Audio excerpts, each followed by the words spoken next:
Hola mi gente, ¿cómo están? Bienvenidos una vez más a En Intimidad. Espero que te encuentres bien y me acompañes con tu Biblia al versículo del día, el cual se encuentra en Santiago 1, versículo 27, y dice lo siguiente: la religión pura y sin mácula delante de Dios el Padre es esta: visitar a los huérfanos y a las viudas en sus tribulaciones y guardarse sin mancha del mundo. Este versículo lo dividiremos en dos. La primera parte tendrá que ver con el cuidado de las viudas y de los huérfanos, y la segunda parte del discipulado, en este caso, que corresponde al guardarse sin mancha del mundo. Hay mucho que dar. Yo espero que este video no se divida en dos, pero si no, se lo diré al final del mismo. Entonces vamos a ver a qué se refería en ese sentido este versículo. Si vamos al versículo 26, que está antes del 27, obviamente, dice lo siguiente: si alguno se cree religioso entre ustedes y no refrena su lengua, sino que engaña su corazón, la religión del tal es vana. Aquí vemos una conexión directa de lo que hemos hablado anteriormente, que es lo que hay en el corazón que contamina al hombre. Entonces, vemos que para Dios, ¿no? Esto de andar chismoseando, de andar murmurando, en este sentido la religión tiene una connotación negativa, y obviamente son actitudes y cosas en el corazón que Dios rechaza. Ahora vemos la parte positiva en el sentido de la palabra religión, y se usa en el versículo 27, que es que de ayudar a las viudas y a los huérfanos y visitarlos en sus tribulaciones. Entonces, para adentrarnos en este versículo, el cual está maravilloso, vamos a entender qué es la palabra religión. Y se usó la palabra tresqueos, específicamente en el versículo 27 se usó teresquía, y se refiere a un acto ceremonial de adoración en público, o sea, un acto religioso. Entonces, la religiosidad externa y no interna es la que pues enfatiza los rituales externos, y estos no son sinceros. Entonces, la religión verdadera demanda una pureza de corazón, y se evidencia en este caso, ¿no?, en guardarnos la lengua, de expresarnos mal de los demás y actuar en amor a favor del prójimo. En este caso, las viudas y los huérfanos. Vemos en la Biblia, ¿no?, que número uno, Esther fue huérfana, ¿no? Y después Dios pues la llevó por un camino tremendo de redención, y se llegó a casar con el rey de Persia, y Noemí y Ruth también, la cual tiene una historia bellísima de redención, también fueron viudas, y vemos cómo Dios las socorrió. En este tiempo, quedar viuda, ¿no?, era para las personas religiosas, era un acto de juicio de Dios por algo malo que esta persona habían hecho. Inclusive en el libro de Ruth, Noemí habla de esto, de cómo la mano de Dios se ha levantado en contra de ella. Entonces ella estuvo, ella viuda, sus dos nueras también quedaron viudas, porque él tuvo dos hijos, y sus dos hijos también, bueno, eran tres viudas. Sin embargo, una de estas viudas, que era Ruth, ¿no?, decidió irse con ella a Belén, porque allí pues estaba la temporada de cegar, porque en este tiempo se le dejaban comida a las personas pobres, iban a los campos de cosecha y que recogían granos, y así se podían mantener y sustentar en su pobreza. Y vemos aquí un cuidado de Dios, y esto era parte de la ley que Dios le dio a los judíos, a los hebreos, en Levítico, en Números y otros tipos de pasajes, donde Dios les decía a las personas que tenían más probabilidad o posibilidad, que tenían tierras, etcétera, ¿no?, que esto era una manera de que las personas pobres fueran allí y encontraran comida, que no recogieran todo, sino que dejaran un poco, tanto del grano que caía en el piso como algunos que quedaban en los árboles, para que estas personas se pudieran pues sustentar, porque no tenían marido que las ayudaran. En este caso quedaban, ¿no?, desamparadas tanto legalmente como en su manutención y en su estado, pues, estatus social.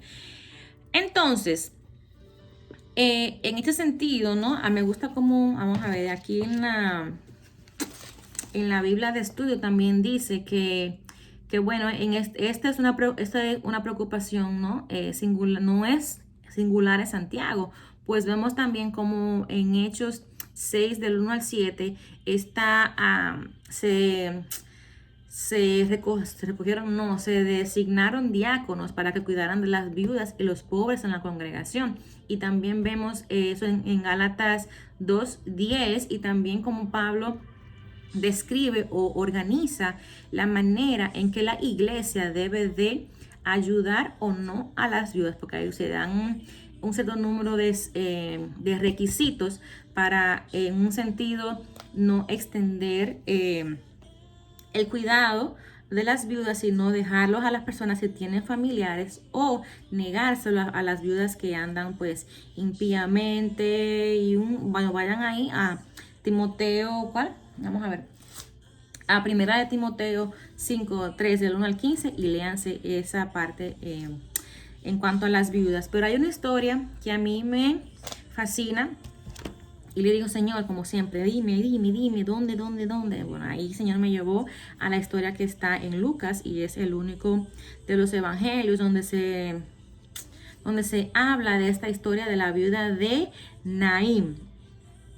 Para no abundar mucho, quiero decirles este dato sobre este pueblo de Naín, y eso fue lo que a mí me conmovió de una manera grandísima, porque veo el amor, ¿no? Y el cuidado de Dios para con las personas que están necesitadas, y que Dios no abandona, y que Dios está ahí para las viudas, como Él prometió. Él dice la palabra que Él es padre de los huérfanos y esposo de viudas. Y vemos cómo esta ciudad en particular de Naín, déjame ver si encuentro el dato, porque de verdad que me pareció maravilloso, ¿no? Y wow, vamos a ver, déjame ver. Ay, hombre, bueno, el caso es que yo leí que aquí voy, que Capernaum, ¿no?, situado a la orilla del norte de Galilea. Naín está aproximadamente a 50 kilómetros, o sea, 30 millas al suroeste de Capernaum, sobre el nivel del mar, lo que requiere hacer un arduo camino cuesta arriba hasta Naín. Para ir a pies desde Capernaum a Naín se tardaban al menos 1 o 2 días caminando a pie. O sea, en estos tiempos no había Uber, no había carro, nada de eso. Entonces, él hace el relato que hace un tiempo atrás, unos jóvenes estudiantes decidieron hacer esta travesía, y duraron 10 horas en hacer esta ruta a pie sobre carreteras pavimentadas. O sea, imagínate en ese tiempo que eran pura piedra, mi amor, Pedro pica piedra al rojo vivo ahí. Entonces, eso significaba que Jesús probablemente tuvo que levantarse muy temprano, o posiblemente viajar a pie durante toda la noche para interceptar lo que va a suceder en esta historia. Vamos a ver qué sucedió en esta historia maravillosa del Evangelio de Lucas 7. Así que acompáñame con tu Biblia otra vez. Y dice pues que aconteció que él iba a la ciudad que se llamaba Naín, e iba con él muchos de sus discípulos y una gran multitud. Cuando llegó acerca de la puerta de la ciudad, he aquí que llevaban a enterrar a un difunto. Pero ¿quién era este difunto?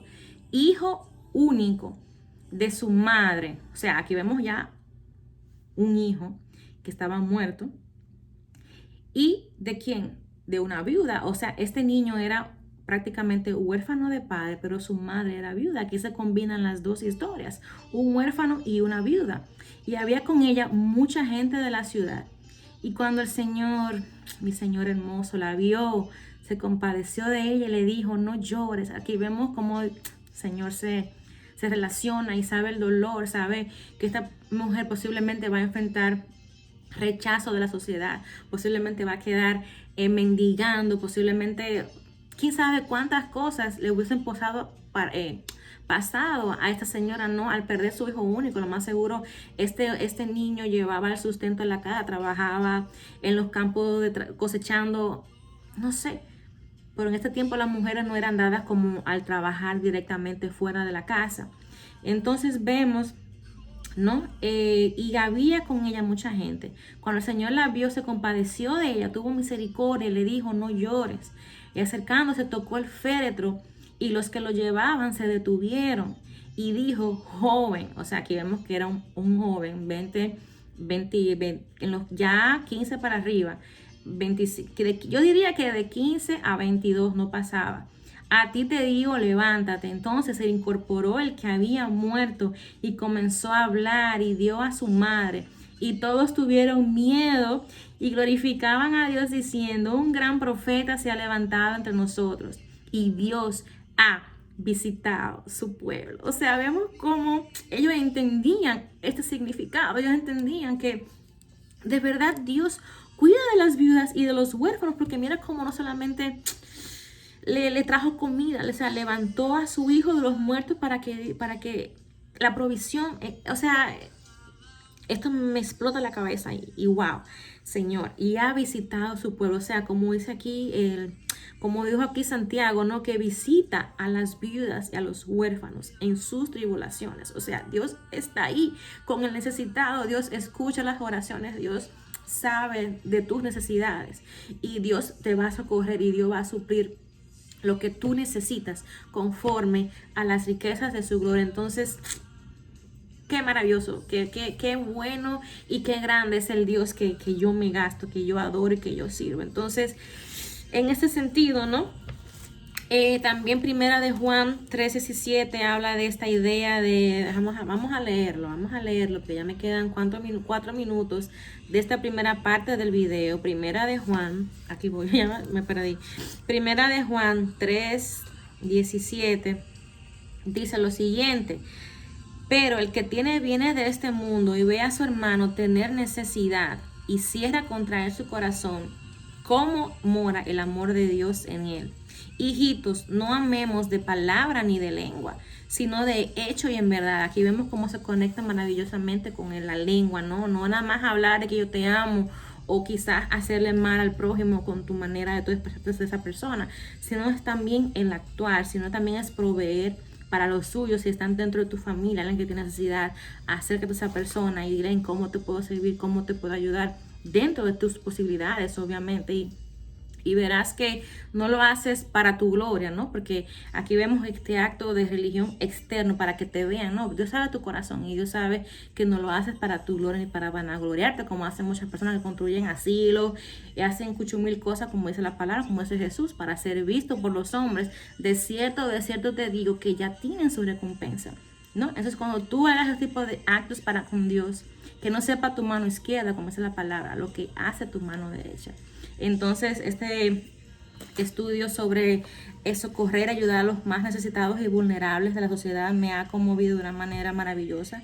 También hay otro hecho, ¿no? Donde una viuda dio todo lo que tenía y Jesús dijo, esta viuda de su pobreza ha dado todo lo que tenía, pero estos, ¿no? Los fariseos que estaban ahí, de los que les sobraban, ¿no? Están ofrendando y entonces vemos la diferencia, ¿no? De esto para ser visto. Wow, cuánto echó en la ofrenda, pero sin embargo no echó conforme al corazón de Dios, echó lo que le sobraba, pero esta viuda dentro de su pobreza, su único sustento, dice la palabra, lo dio. O sea que dígame, o sea, ni me salen las palabras. ¿Dónde era que iba? Era a Hebreos 2:6 y dice lo siguiente. Pero alguien testificó en cierto lugar diciendo, ¿quién es el hombre para que te acuerdes de él? O el hijo del hombre para que le visites. Y veo como este versículo se conecta con esta historia de la viuda de Naín, cuando dijo, Dios ciertamente ha visitado a su pueblo, ha visitado a su gente. O sea, Dios vino a socorrer a esta viuda que iba a quedar a la merced de un pueblo que posiblemente ni siquiera le iba a dar un vaso de agua. O sea, Dios sabía todo y pues actuó conforme a su perfecta, buena y maravillosa voluntad. Así que yo sin más me voy a despedir de esta primera parte y no te pierdas la segunda parte, que es a donde vamos a entrar en lo que nos dice este versículo, que es el guardarse sin mancha del mundo. ¿Cómo nos guardaremos sin manchas del mundo? ¿Y a qué se refiere la palabra cuando dice manchas? No te pierdas la segunda parte de este maravilloso mini estudio. Chaito, bye. Por ahora mismo, bye.